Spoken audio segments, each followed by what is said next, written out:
Mwanzoni mwa tamthilia, tunaonyeshwa kijana anayeitwa Dae-hyun ambaye alikuwa anaelekea kukutana na mpenzi wake huku akiwa amebeba maua. Akiwa njiani, anakutana na paka aliyekwama kwenye mtaro wa maji. Dae-hyun anasimama na kumsaidia yule paka, jambo ambalo linamfanya nguo zake zichafuke. Baada ya kumtoa paka, anamkabidhi mwanafunzi aliyekuwepo karibu, kisha anakimbia kuendelea na safari yake. Wakati huo huo, kuna msichana anaitwa Yoo Jung, naye alikuwa anaenda mahali fulani kwa haraka. Dae-hyun na Yoo Jung wanakaribia kugongana, lakini wanaepukana. Wanatazamana kwa muda mfupi tu bila kusimama, kisha kila mmoja anaendelea na njia yake. Katika tukio linalofuata, Yoo Jung anaonekana akitembea na rafiki zake. Njiani, anaona kijana mmoja mzuri sana akiwa amekaa kwenye mgahawa mdogo wa kahawa.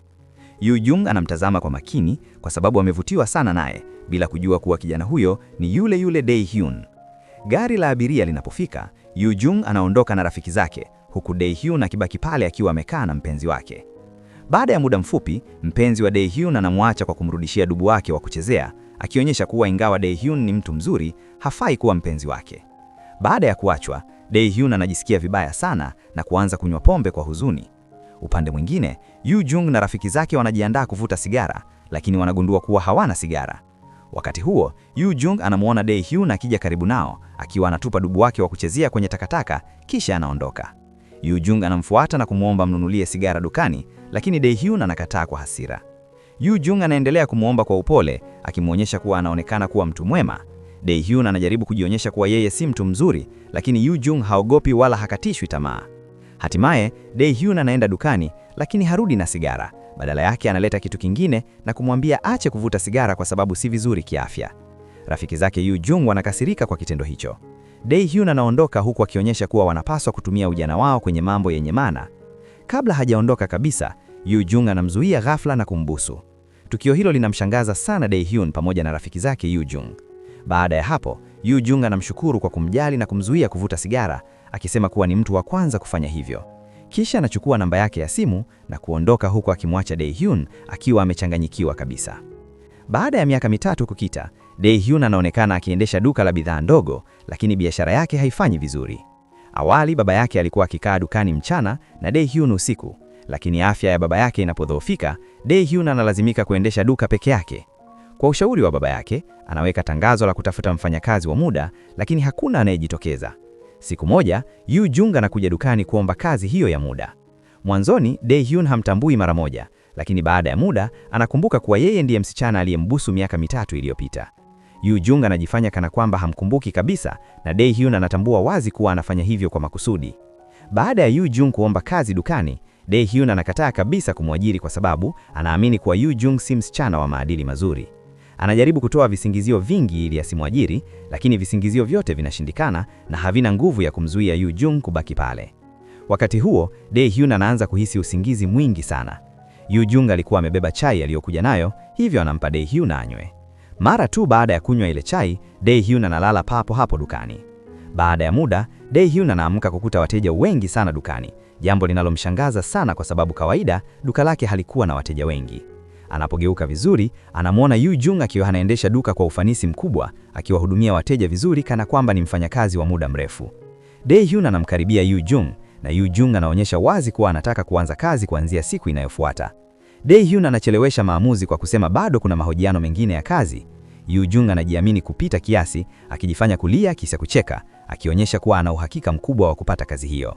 Baada ya hapo, Dae-hyun anaanza kuwaza kimoyomoyo kuwa ni bora amwajiri Yoo Jung kwa muda, halafu atafute kosa dogo tu ili amfukuze. Hatimaye, anampeleka Yoo Jung kwa mama yake na kumtambulisha kama mfanyakazi wa majaribio.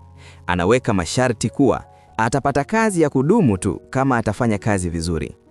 Dae-hyun anaanza kumwelekeza Yoo Jung kazi za dukani, lakini inakuwa wazi kuwa Yoo Jung anajua kila kitu tayari. Hilo linamshangaza sana Dae-hyun. Yoo Jung anaonyesha kuwa amewahi kufanya kazi kidogo dukani hapo awali. Dae-hyun anapozungumzia bidhaa zinazouzwa zaidi, hasa sigara, Yoo Jung anaonyesha wazi kuwa hafahamu chochote kuhusu sigara na hajawahi kuvuta.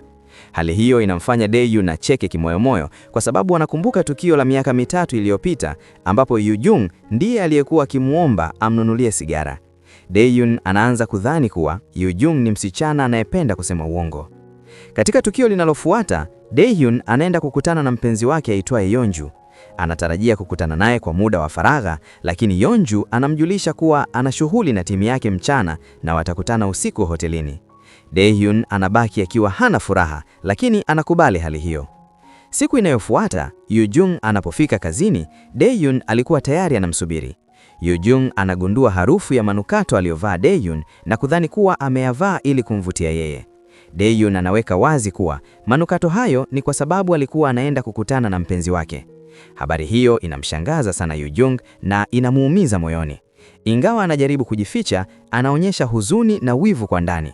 Anaanza kudharau uhusiano wa Daehyun na mpenzi wake, akiamini kuwa Daehyun hatimaye ataanguka katika mapenzi yake. Daehyun anashangazwa sana na mawazo na maneno ya Yoo-jung na anaanza kuhisi kuwa Yoo-jung hana utulivu wa akili. Anaondoka huku akimwacha Yoo-jung akiwa amevunjika moyo, kwa sababu sasa anatambua wazi kuwa Daehyun ana mpenzi. Katika tukio la mwisho, Daehyun anaenda hotelini akitarajia kukutana na Yeonju kwa wakati wa kimapenzi, lakini anakuta kuwa Yeonju alimuita huko kwa ajili ya kufanya mazoezi ya mwili pamoja. Hilo linamkatisha tamaa Daehyun kwa sababu matarajio yake yalikuwa tofauti kabisa. Wakiwa wanafanya mazoezi, Yoo-jung anaanza kumtumia Daehyun ujumbe mwingi mfululizo, akimsumbua na kuvuruga umakini wake, jambo linaloonyesha wazi kuwa bado ana hisia kali kwake na hataki kumwacha kwa urahisi. Daehyun anaposoma ujumbe aliotumiwa na Yoo-jung, anagundua kuwa Yoo-jung alikuwa ameelezea kila kitu kinachoendelea dukani kwa undani mkubwa. Alikuwa anamwambia idadi ya wateja waliokuja, vitu alivyonunua na jinsi siku ilivyokuwa ikiendelea. Kwa kuona ujumbe huo mrefu na wa kina, Daehyun anaanza kucheka bila kujizuia. Wakati huo, Yeonju anagundua kuwa Daehyun anaonekana kufurahia sana ujumbe anaousoma. Anaanza kujiuliza ni nani anayezungumza naye, lakini Daehyun anaonyesha kuwa alikuwa anawasiliana na mfanyakazi wake wa muda. Kabla mazungumzo hayajaendelea, Daehyun anapigiwa simu na rafiki yake aitwaye Dalshik, ambaye anamjulisha kuwa Yoo-jung alikuwa dukani akifanya sherehe na rafiki zake. Baada ya kusikia habari hiyo, Daehyun anaamua kuondoka haraka na kuelekea dukani, akiamini kuwa Yoo-jung alikuwa amevuka mipaka kazini. Anahisi kuwa huu ndio wakati wa kumfukuza kabisa. Anapofika dukani, anakuta Yoo-jung na rafiki zake wakinywa pombe humo dukani. Hasira zake zinaongezeka na anajiamini kuwa kazi ya Yoo-jung imefikia mwisho. Anamkaribia Yoo-jung akiwa na nia ya kumaliza kabisa ajira yake. Yoo-jung akiwa tayari amelewa, anaonyesha furaha kumwona Daehyun na anaanza kumvuta na kumpeleka kwa rafiki zake ili amtambulishe. Kwa sababu ya ulevi mwingi, Yoo-jung anazidiwa nguvu na kulala pale pale.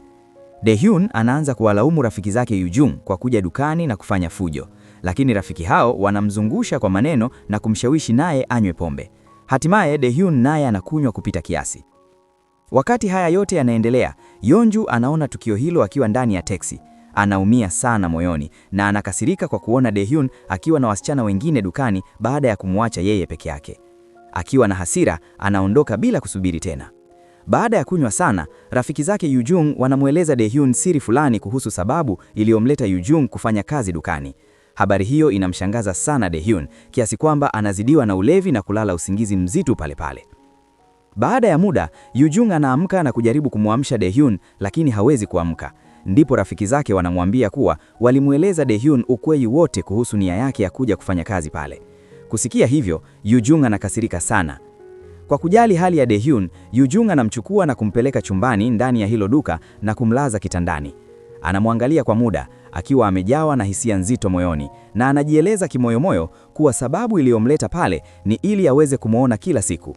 Yoo-jung anapoamua kuondoka chumbani, Daehyun aliyekuwa amelala anashika mkono wake na kumzuia. Yoo-jung anajawa na furaha, akidhani kuwa Daehyun alikuwa akimuita yeye. Lakini ghafla, Daehyun anataja jina la Yeonju akiwa usingizini. Hilo linamuumiza sana Yoo-jung. Akiwa na hasira kali na maumivu ya moyo, anampiga Daehyun makofi kadhaa kisha anaondoka kwa hasira kubwa.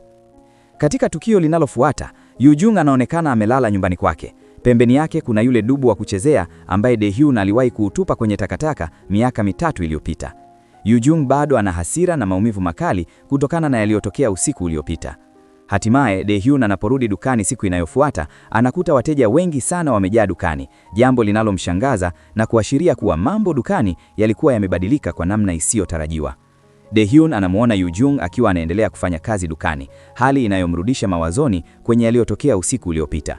Anakuwa na mawazo mengi na anakumbuka mambo aliyokuwa amesahau kwa sababu ya ulevi.